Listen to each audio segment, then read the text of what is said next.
You should be as lucky as me to be surrounded by brilliant people.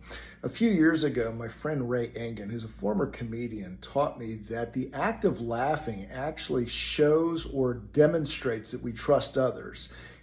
How so? Because when we rear back and laugh, we're exposing our neck. And that's an ancient signal to others that I trust you. And this weekend, another friend, Jason Cannon, who's a brilliant performance coach, taught me just the opposite. He said, when we're tense and we're stressed out and we have to present, often we bring our shoulders up and we hunch over. This is a subconscious reaction. But when we do this, we're sending a signal to the listeners. And it doesn't matter if you're an actor in a performance, if you're a speaker, if you're a salesperson, doesn't matter. It's the same signal. You're letting people know either I don't trust you or you can't trust me. I'm not going to expose my neck. So how is this going to help you, whether you're a leader giving a presentation, a salesperson, or a professional speaker?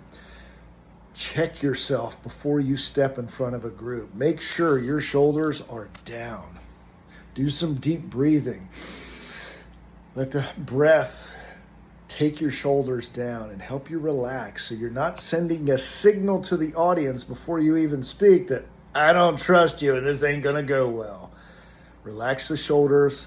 Let your neck be exposed to let them know it's gonna be a good experience.